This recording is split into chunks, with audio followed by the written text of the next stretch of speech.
Hello everyone, this is part 2 of our session 3।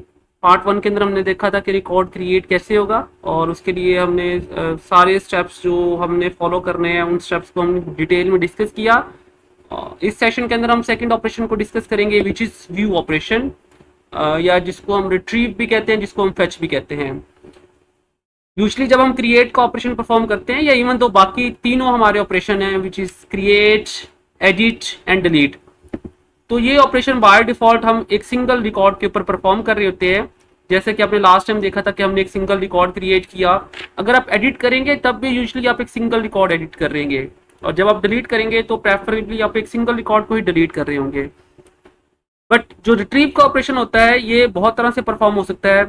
Some time आपने सारा record fetch करके देना है यूजर को, सम टाइम आप यूजर को रिकॉर्ड खास सर्च कर रहा होता है तो आपने वो रिकॉर्ड सर्च करके देना होता है। और इवन तो कि जब आप एडिट या डिलीट करते हैं तब भी पहले रिट्रीव का ऑप्शन होता है। तो लेट्स से यूजर ने एक पर्टिकुलर रिकॉर्ड जब एडिट करना है तो पहले आप उस रिकॉर्ड को सर्च करके लेके आएंगे, रिट्रीव करके लेके आएंगे। जब वो रिट्रीव होके आ जाएगा तो फिर आप उसको एडिट या डिलीट करेंगे। तो रिट्रीव के ऑपरेशन के डिफरेंट पॉसिबल सिचुएशंस या सिनेरियोज हो सकती हैं। फर्स्ट ऑफ ऑल देख लेते हैं कि रिट्रीव की क्यूरी क्या है हमारे पास। तो मैं यहाँ पे जाता हूँ जैम के ऊपर, और जैम पे हम जाते हैं एसक्यूएल के ऊपर, और यहाँ पे हमारे पास सिलेक्ट की क्यूरी है। अच्छा, अब सिलेक्ट की क्यूरी देखें, यहाँ पे दो तरह से आ रही है, सिलेक्ट स्टैटिक आ रहा है, सिलेक्ट सिंपल आ रहा है। अगर आप सिलेक्ट स्टैटिक यूज करेंगे तो दैट मीन कि आप सारे कॉलम्स फेच करके लेके आए। और इसमें क्यूरी है कि आपके पास, मैं इसको यहाँ पे खुद से क्यूरी बना के देख लेता हूँ, रॉ क्यूरी बना के देख लेते हैं। सिलेक्ट का क्लॉज यूज करेंगे आप, देन स्टैटिक मीन आप सारे कॉलम्स को रेफर कर रहे हैं। और अगर आपको सारे कॉलम नहीं चाहिए, मुझे जस्ट नेम का कॉलम चाहिए, तो फिर मैं पर्टिकुलर नेम का नाम, कॉलम का नाम मेंशन कर दूंगा। लेट्स से मुझे एक पर्टिकुलर कॉलम चाहिए तो मैंने यहाँ पे नेम मेंशन कर दिया, देन टेबल का नेम। सो टेबल का नेम मेरे पास क्या है यहाँ पे, डिपार्टमेंट। तो अगर हम इस क्यूरी को रन करें, ठीक है, सो देखें आईडी फैच होके नहीं आई, सारे डिपार्टमेंट्स फैच होके आए हैं और सारे डिपार्टमेंट्स के जस्ट नेम फैच होके आए हैं। तो ये स्टैटिक अगर आप यहाँ पे करेंगे तो होगा कि आपके पास सारे कॉलम्स फेच होके आ जाएंगे। सेकेंडली समटाइम ऐसा होता है कि हमने सारे कॉलम्स तो फेच करने हैं या हमने कोई स्पेसिफिक कॉलम फेच करने हैं, बट सारे रिकॉर्ड नहीं चाहिए हमें। लेट्स से मुझे वो वाला रिकॉर्ड चाहिए जहाँ पे मुझे जस्ट अकाउंटिंग वाला रिकॉर्ड चाहिए, तो उसके लिए हम क्या करेंगे, यहाँ पे हम एक वेयर का क्लॉज ऐड करते हैं, और वेयर के क्लॉज के बाद हम यहाँ पे कंडीशन अप्लाई कर सकते हैं। तो अब ये कंडीशन डिफरेंट तरह से बन सकती हैं। जैसे कि लेट से मुझे वो वाला रिकॉर्ड चाहिए जहाँ पे ID is equal to true है, मतलब आईडी ट्रू वाला रिकॉर्ड चाहिए, तो ये कंडीशन हो सकती है। और आप इसको एंड के साथ या और के साथ भी मर्ज कर सकते हैं। लाइक मुझे वो वाला रिकॉर्ड चाहिए जहाँ पे name is equal to this है and ID is equal to this है, आप ऐसा भी अप्लाई कर सकते हैं। लेट से मैं कहता हूँ जहाँ पे name is equal to HR है, मुझे वो वाला रिकॉर्ड चाहिए। तो ये मेरा वेयर का क्लॉज क्या करेगा, अब सारे कॉलम फेच करके लेके आएगा क्योंकि यहाँ पे स्टैटिक है, लेकिन रिकॉर्ड वो वाला फेच करके लेके आएगा जहाँ पे HR है। और अगर यहाँ पे मल्टीपल मैचिंग हो जाएगी तो वो मल्टीपल रिकॉर्ड्स भी फेच करके लेके आ जाएगा। सो क्यूरी को रन करते हैं, देखें सिंगल रिकॉर्ड फेच हो गया है जहाँ पे नेम जो है वो HR था।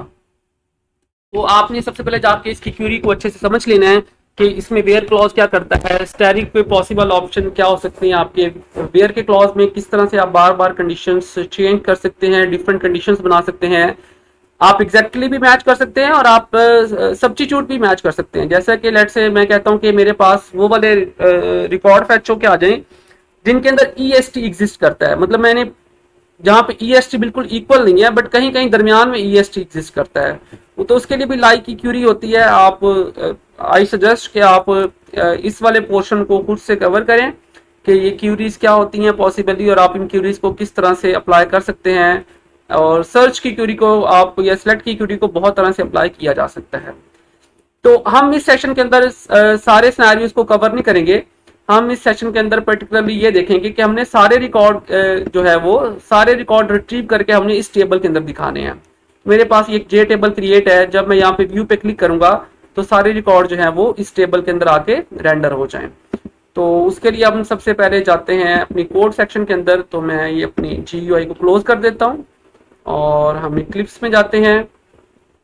अच्छा, अब हमने वापस डिजाइन विंडो में जाना है और डिजाइन विंडो में हम एक नया इवेंट जनरेट करके आएंगे।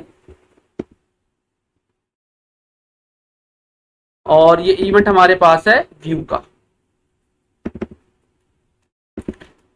अब जैसा कि हमने लास्ट सेशन में भी डिस्कस किया कि हम जो कोड है वो हमेशा रखेंगे ट्राई कैच ब्लॉक के अंदर। तो सबसे पहले हमने आके ट्राई का ब्लॉक क्रिएट कर लिया और उसके बाद एक कैच का ब्लॉक है, और जो एक्सेप्शन हमने कैच करनी है यहाँ पे पॉसिबली वो है एसक्यूएल एक्सेप्शन।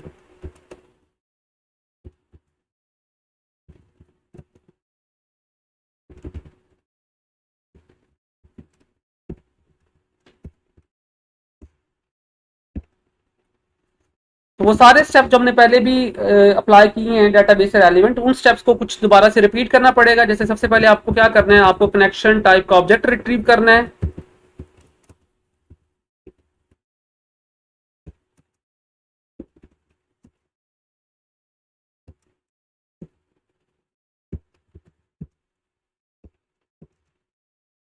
आपको स्टेटमेंट टाइप का ऑब्जेक्ट क्रिएट करना है। अच्छा, अब इसमें यूजर से कुछ इनपुट करवाने की जरूरत नहीं है हमें, जैसे हमने लास्ट टाइम इनपुट करवाया था। यूजर बस बटन पे क्लिक करेगा तो रिकॉर्ड हमारा डिस्प्ले हो जाएगा। तो ये हम क्रिएट करेंगे कॉन डॉट क्रिएट स्टेटमेंट के थ्रू, और अब हमें क्यूरी बनानी है।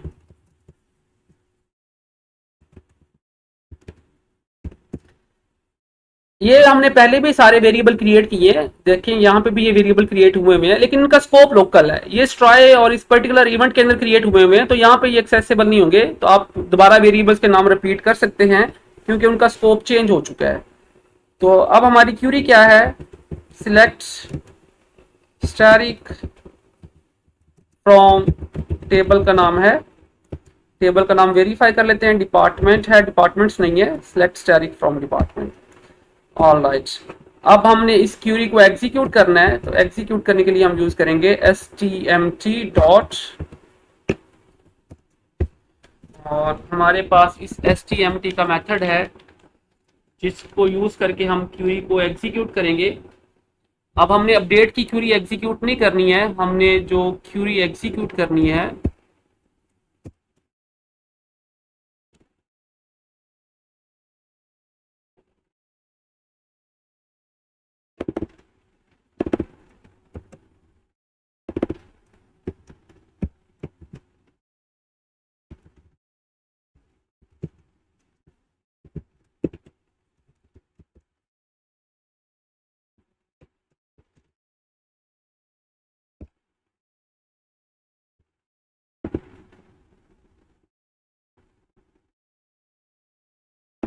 ओके सॉरी, क्लास के स्पेलिंग गलत है, इस वजह से यहाँ पे एरर आ रहा है, इस वजह से मुझे वो सजेस्ट भी नहीं कर रहा था। stmt डॉट, यस अब ठीक है। लास्ट टाइम हमने यूज किया था अपडेट क्यूरी, जब हम उसको क्रिएट का हम ऑपरेशन परफॉर्म कर रहे थे तो हमने एग्जीक्यूट अपडेट यूज किया था। तो अब हमने जो मेथड यूज करना है वो हमने अपडेट का यूज नहीं करना, अब हम यूज करेंगे एग्जीक्यूट क्यूरी, क्योंकि डेटाबेस में कुछ अपडेट नहीं करना हमने, बल्कि हमारी क्यूरी जस्ट रन हो जाएगी। ऑलराइट, अब जब ये क्यूरी चलेगी तो ये कुछ रिजल्ट लेके आएगी, और यहाँ पे अब एक पॉइंट आपने बहुत ही केयरफुली अंडरस्टैंड करना है। जैसे लास्ट टाइम जब क्यूरी चली थी हमारी रिजल्ट वाली, तो वो 0 या 1 लेके आई थी। सो 1 mean record inserted and 0 mean के रिकॉर्ड जो है वो इंसर्ट नहीं हुआ। लेकिन जब आप ये वाली क्यूरी रन करेंगे जो कि आपकी सिलेक्ट की क्यूरी है, तो ये डेटाबेस से रिकॉर्ड लेके आ रही है। और रिकॉर्ड कैसे लेके आ रही है, अगर आप डेटाबेस में जाके देखें स्पेसिफिकली डिपार्टमेंट्स वाले टेबल में, तो ये पूरा टेबल आपका फैच होके आएगा। तो हम इस रिजल्ट को कहते हैं रिजल्ट सेट्स। तो ये एक 2 डायमेंशन एरे है जिसमें हमारे पास कुछ कलेक्शन ऑफ रोज आ रही हैं, और फिर हर रो के अंदर हमारे पास एक वैल्यू नहीं है, 2 वैल्यूज आ रही हैं। मतलब मेरे पास एक तो काफी डिपार्टमेंट्स फैच होके आ रहे हैं, तो ये एक कलेक्शन होगी। सो कलेक्शन ऑफ डिपार्टमेंट्स मेरे पास एक कलेक्शन है, और उस कलेक्शन के अंदर भी एक वैल्यू नहीं है, फिर 2 वैल्यूज पड़ी हुई हैं। So you can suppose it as 2 dimension array, जिसमें एक डिपार्टमेंट का एरे है और डिपार्टमेंट के एरे के अंदर आपके पास फिर 2 वैल्यूज एग्जिस्ट कर रही हैं। तो हम यहाँ पे जावा के अंदर इसको कहते हैं रिजल्ट सेट। तो जब भी हमारे पास क्यूरी एग्जीक्यूट करेगी, तो जो चीज हमारे पास फैच होके आएगी हम उसको किस में स्टोर करेंगे। अब क्या इस पूरे टेबल को हम एक सिंगल स्ट्रिंग टाइप के वेरिएबल में स्टोर कर सकते हैं, तो इसका आंसर नो है।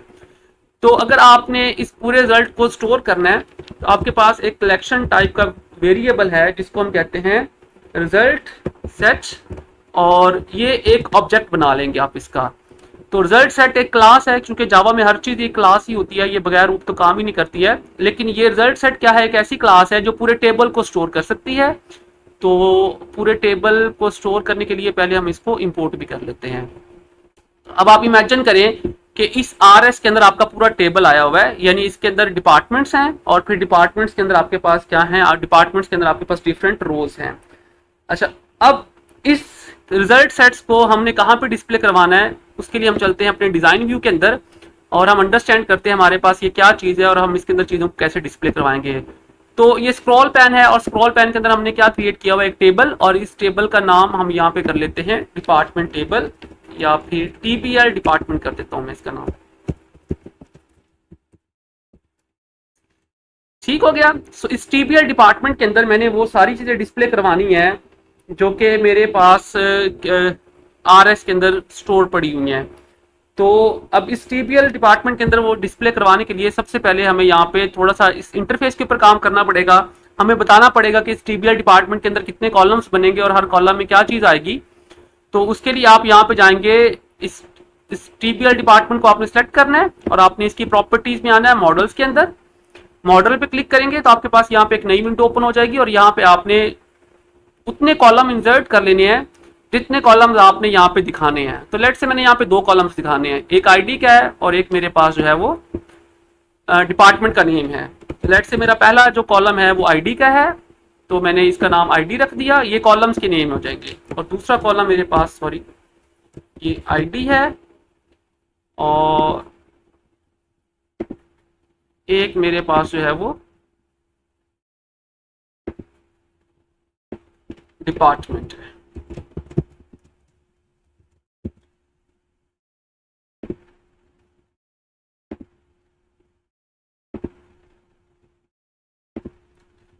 एक एक्स्ट्रा आ रहा है, इसको डिलीट कर देते हैं।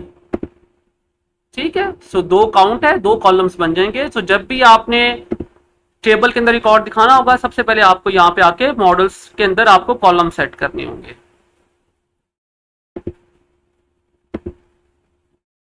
ठीक है, सो ये 2 कॉलम्स हैं और फिलहाल इसमें कोई रो नहीं आ रही है। सो रोज क्या बनेंगी, रोज हमारी ये रिकॉर्ड बनेंगे। जैसे ये पहला कॉलम वहां पे ID का बन गया और दूसरा कॉलम वहां पे डिपार्टमेंट नेम का बन गया है। तो एक तो आपको ये वाला चेंज आके यहाँ पे अप्लाई करना है, और अब आपको कोड विंडो में आके कोड करना है कि आप रिजल्ट सेट को कैसे इस टेबल के अंदर कन्वर्ट करेंगे। तो अब हमको वापस कोड विंडो में चले जाते हैं, और हमने यहाँ पे ये रिजल्ट सेट का वेरिएबल बनाया। ठीक हो गया।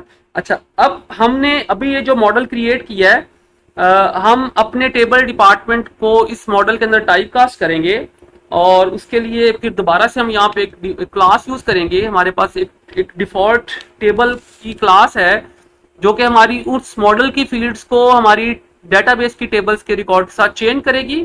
तो यहाँ पे मैं एक नई क्लास यूज कर रहा हूँ विच इज डिफॉल्ट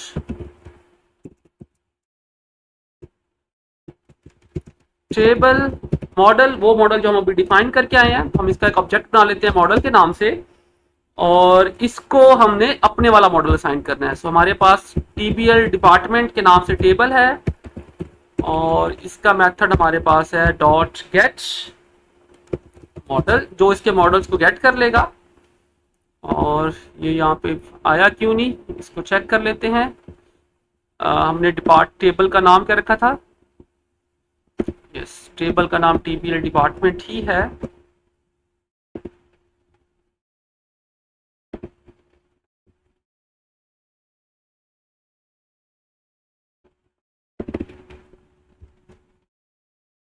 ठीक है, सो अच्छा, अब इसको हमें टाइप कास्ट करना पड़ेगा, क्योंकि हमारा जो डिपार्टमेंट का टेबल है वो बाय डिफॉल्ट रिजल्ट जो है वो डिफॉल्ट मॉडल की फॉर्म में नहीं लेके आ रहा। तो टाइप कास्ट कैसे करेंगे, आप इसको दोबारा सेलेक्ट करके डिफॉल्ट मॉडल को ही, और आप इसके पहले पैरेंथेसिस में इसको पास कर देंगे। ठीक हो गया। सो ये आपका डिफॉल्ट मॉडल का एक ऑब्जेक्ट बन जाएगा मॉडल, जिसको हमने टेबल डिपार्टमेंट डॉट मॉडल की वैल्यू असाइन की है, और हमने इसको डिफॉल्ट टेबल मॉडल में टाइप कास्ट कर दिया। सो इसकी जो भी डाटा टाइप थी बाय डिफॉल्ट, जो डाटाबेस की टेबल की डाटा टाइप होगी, उसको इसमें कन्वर्ट कर देगा। अच्छा, अब नेक्स्ट चलते हैं। अब हमने अपने इस वाले मतलब अब हमारे पास जो ये वाला टेबल है ना, आप समझ लें हमने इस टेबल को फिल करना है, लेकिन फिल थ्रू मॉडल के करना है। ये जो मॉडल का हमारा ऑब्जेक्ट है जो हमने अभी क्रिएट किया है, हमने इस मॉडल के थ्रू इसको फिल करना है। तो इस मॉडल का हमारे पास एक ऑब्जेक्ट है जिसको यूज करके हम वैल्यूज इसके अंदर जो है वो इंसर्ट करते जाएंगे, और उस ऑब्जेक्ट का नाम है models dot add row. So let's अगर मुझे एक नई रो इसमें ऐड करनी है तो मैं यहाँ पे यूज करूंगा मॉडल डॉट ऐड। ये देखिए इसकी बहुत सारी प्रॉपर्टीज हैं। सो ऐड कॉलम की प्रॉपर्टी है, अगर आपने नया कॉलम ऐड करना है। हम कॉलम्स ऑलरेडी ऐड कर चुके हैं मॉडल्स में जाके थ्रू GUI के, अब हमने रोज को ऐड करना है। तो अब हम इसको एक ऑब्जेक्ट पास करेंगे, और हमारा वो ऑब्जेक्ट क्या होगा, हमारी एक वो रो होगी जिसके अंदर दो चीजें आ रही होंगी, आईडी और उसका नेम आ रहा होगा। ठीक हो गया।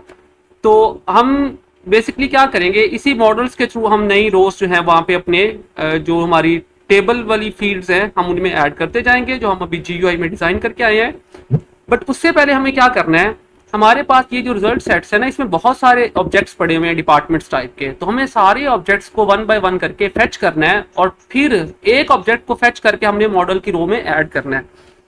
तो सारे डिपार्टमेंट में से या सारी डिपार्टमेंट्स के रिकॉर्ड में से एक डिपार्टमेंट के रिकॉर्ड को फेच करने के लिए वन बाय वन हम एक लूप यूज करेंगे which is a while type loop. और हमारे पास इस RS ऑब्जेक्ट का एक मेथड है डॉट नेक्स्ट।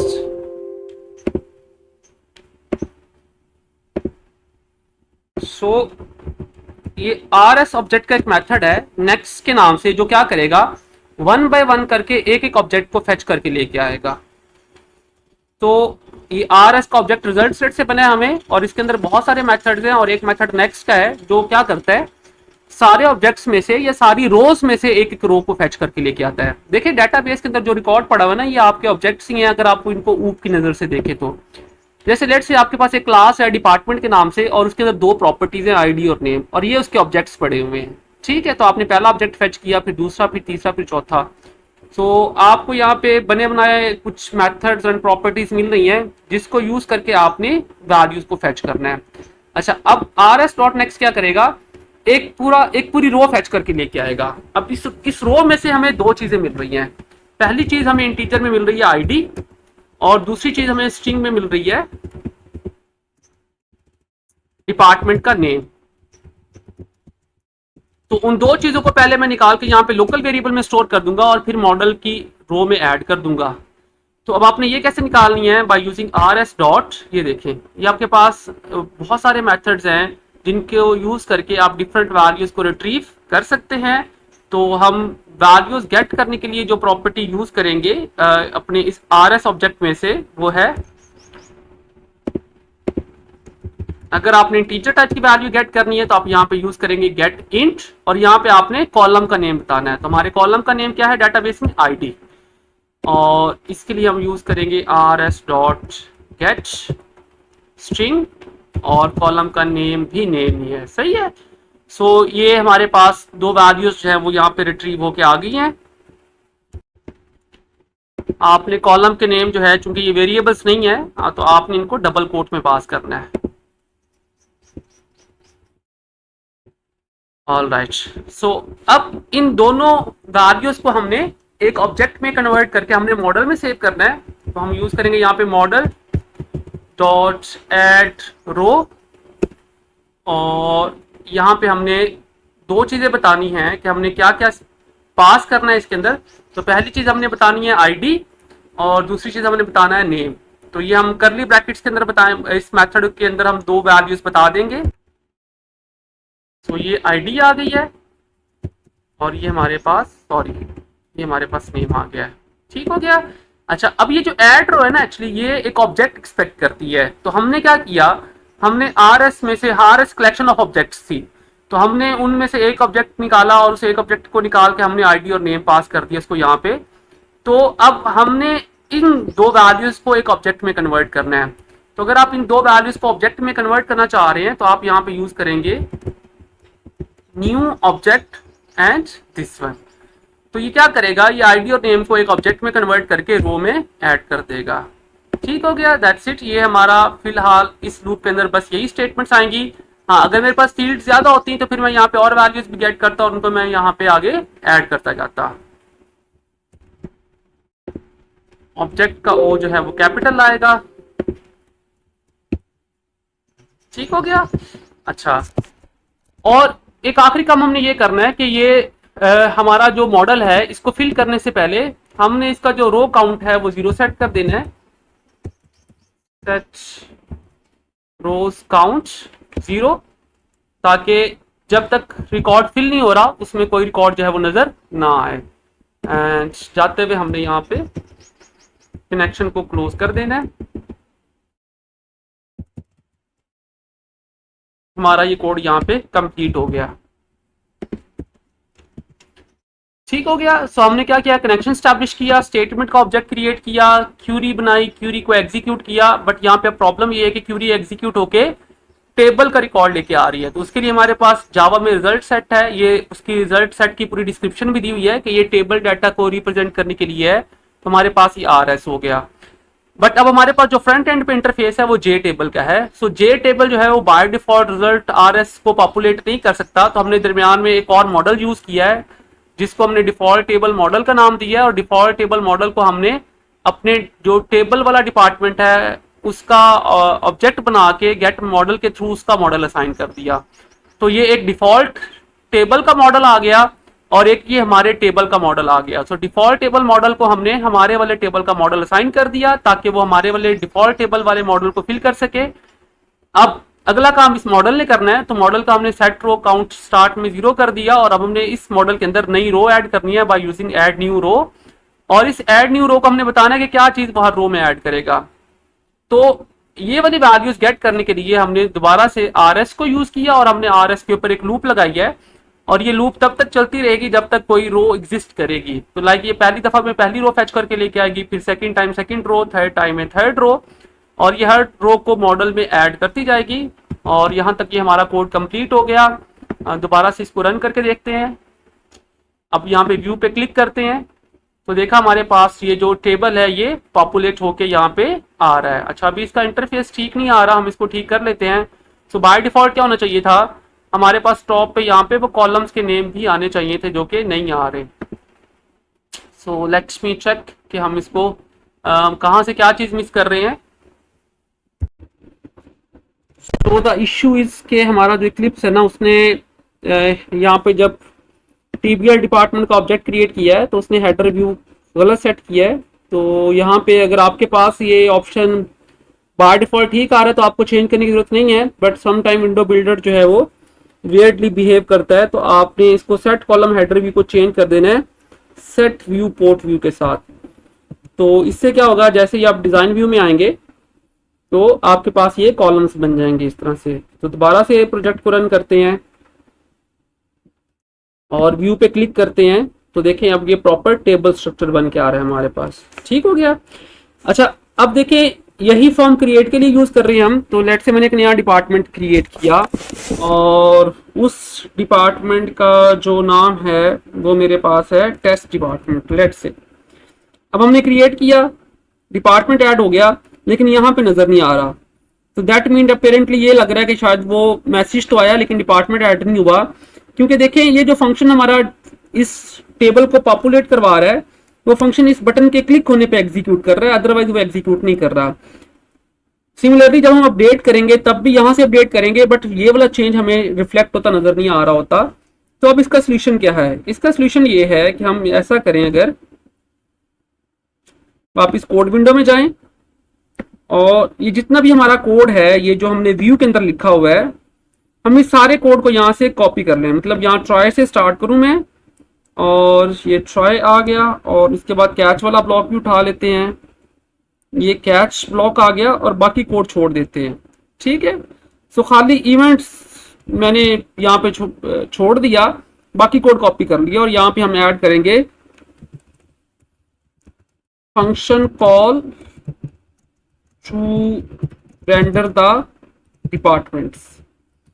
तो मैं क्या करूंगा, ये जो मैंने अभी कोड कट किया है इसको अलग से जाके नीचे पेस्ट कर दूंगा। जैसे लेट से मेरे पास ये कहाँ पे खत्म हो रहा है, ये कंस्ट्रक्टर है, सही है।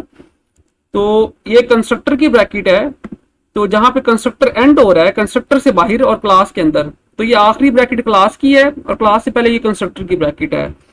तो मैं यहाँ पे इस फंक्शन को ऐड कर दूंगा, इस स्टेटमेंट को मैं यहाँ पे ऐड कर दूंगा और इसको एक फंक्शन में रख दूंगा।